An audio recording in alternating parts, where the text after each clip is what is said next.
एक जो खून की नस खून लेके जाती है और दूसरा खून जो ले करके आती है। तो पहले जो खून लेके आती है, पहले हमने उसको रिपेयर किया कि हम पहले जाना सुनिश्चित कर देंगे तो लौट के आने में बाधा रहेगी, तो हाथ में तेजी से सूजन पैदा होगी, तो जिससे पेशेंट को फिर प्रॉब्लम होगी। तो इसलिए पहले हमने जो लौटने वाली खून की नस थी, पहले हमने उसको रिपेयर किया।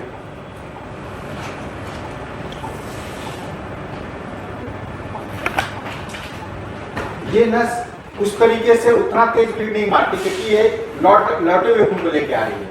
लेकिन अभी जैसा डॉक्टर पीयूष कह रहे थे कि जाती हुई नस किस तरीके से ब्लीड करती है, अब इसके बाद आप वो देखेंगे।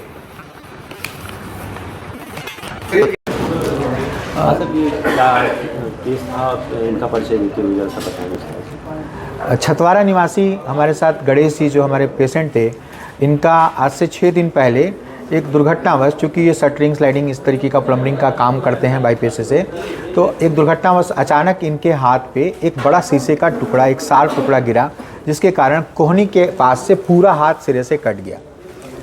हड्डियां तो इंटैक्ट थी, लेकिन उसके साथ सारा सॉफ्ट टिश्यू कट जाने से और उसमें सारी जो मुख्य खून की नसें थीं उसके कट जाने से अचानक बहुत तेज़ रक्तस्राव पूरे हाथ से शुरू हो गया। और चूँकि एक मोटी खून की नसें कटी थीं तो ये रक्तस्राव इतना तेज़ था जो कि आपको अगर इसको तुरंत नियंत्रित नहीं किया जाता तो ये जीवन के लिए भी खतरनाक होने वाला था। परिवार के लोगों ने यहाँ से छतवारा ज़्यादा दूर नहीं है, तो इन्हें बहुत तेज़ी से उन्हें लेकर के यहाँ पे आए और इनको तुरंत इमरजेंसी से माइनॉरिटी में शिफ्ट करके पहला काम तो किया हम लोगों ने, इनकी ब्लीडिंग को रोका। हमारे इमरजेंसी में जो मौजूद हमारे डॉक्टर से तुरंत ब्लीडिंग को रोका और उसके बाद उन्होंने मुझे सूचित किया और फिर हमने परिवार के लोगों से बात करके, क्योंकि ब्लीडिंग तो रुक गई थी लेकिन ब्लीडिंग रुकने के साथ अब पूरे हाथ में, दाहिने हाथ में, फोरआर्म और हैंड में इनके खून का संचार भी रुक गया था। और अगर ये परिस्थिति रहती तो 6 घंटे में हाथ में गैंग्रीन स्टार्ट हो जाता और उसके बाद फिर इनका जीवन बचाने के लिए फिर हाथ को भी काटना पड़ जाता। तो एक सबसे बड़ा चैलेंज जीवन बचाना था और साथ में जीवन के साथ साथ जीवन को जीने योग्य बनाना था, क्योंकि एक व्यक्ति के लिए उसका दाहिना हाथ कितना महत्वपूर्ण है आप समझ सकते हैं। खैर, इनको फिर हम लोगों ने बहुत तत्परता से रात के 11:30 बजे ही, चोट के मैक्सिमम 1 से 1.5 घंटे बाद ही इनको ओटी टेबल पे ले लिया था और अगले 5 घंटे एक बहुत हाई एंड माइक्रोवेस्कुलर एनास्टोमोसिस की सर्जरी की गई। सारी खून की नसों को जोड़ा गया और हाथ में खून का संचार वापस सुनिश्चित किया गया।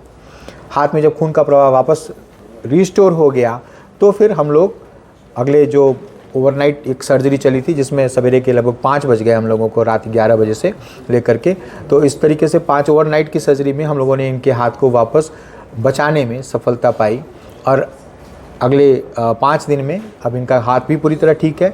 इस ऑपरेशन के क्योंकि काफ़ी जटिल और बहुत स्किलफुल ऑपरेशन होता है ये, कुछ समस्याएं ऑपरेशन के बाद भी खून का प्रवाह रुकने के कारण हाथ में आती हैं, लेकिन ईश्वर की कृपा से इनको किसी तरीके की कोई समस्या नहीं आई।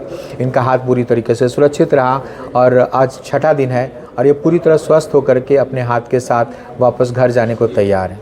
सर, आमतौर पर जब बड़ी इस तरह की दिक्कतें आती हैं तो आदमी सरकारी हॉस्पिटल में भागता है। कितना खर्चा हुआ जो आदमी ये लगे कि उसको नहीं हम जा सकते हैं और वहन कर सकते हैं, मान लीजिए इस वैल्यू तो कुछ भी हो सकती है, तो इसमें कितना खर्च आएगा इनके लिए? किसी इंसान के लिए उसके शरीर के किसी अंग को किसी कीमत में नहीं आप नाप सकते। पहली बात तो मैं यहाँ ये कहूँगा, किसी व्यक्ति के लिए उसके दाहिने हाथ, किसी राइट हैंडेड पर्सन के लिए उसके दाहिने हाथ की क्या कीमत है आप उससे पूछ लो। तो यहाँ पे इसको धन या इन सब चीज़ों के रूप में नहीं जोड़ा जाना चाहिए।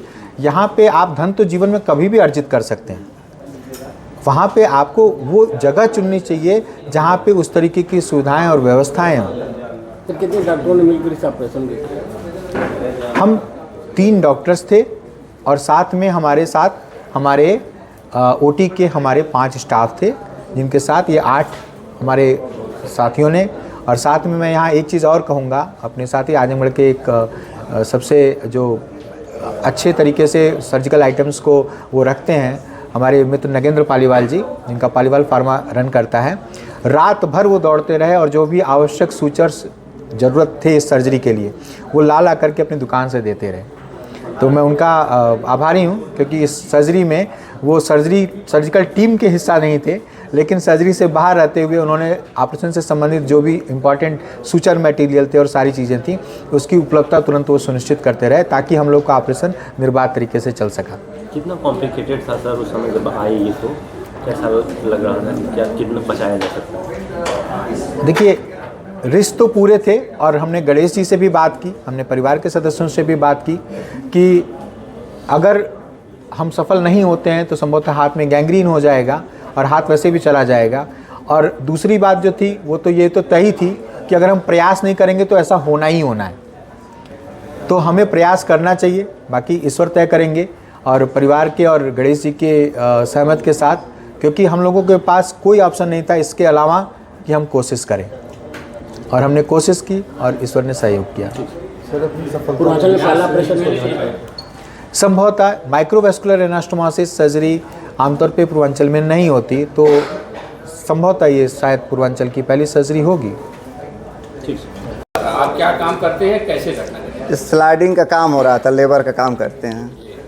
वो जो है कि गिलास जो है ऊपर लेके चढ़ रहे थे, स्टूल पर से भी स्टूल फ्लिक्स गया, उसके लिए जो है कि गिरे, बस हाथ पे जो है कि गिलास बड़ा वाला वो गिर गया, तो उससे जो है कि नसें कट गई।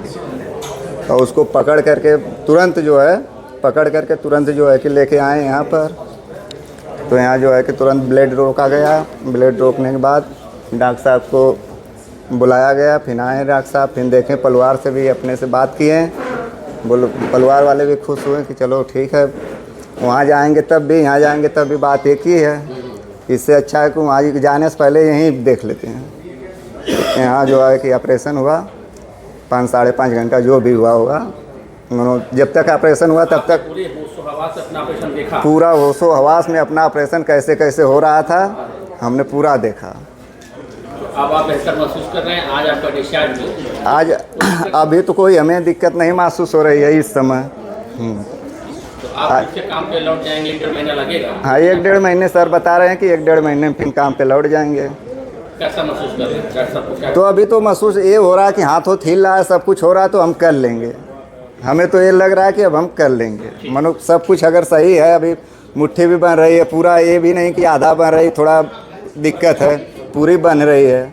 इसके लिए एहसास है कि हाथ भी हिल रहा है, पूरा नीचे ऊपर हो रहा है, हमें ये लग रहा है कि हम कर लेंगे। लाइफलाइन हॉस्पिटल डॉक्टर साहब क्या कहना चाहेंगे? हाँ, क्या कहना चाहेंगे डॉक्टर साहब को लाइफलाइन पर कितना सक्सेसफुल ऑपरेशन? और मैं कहना चाहता हूँ कि अगर कोई दिक्कत होगी तो किसी को होगी तो पहले दिखा लेना यहाँ पर।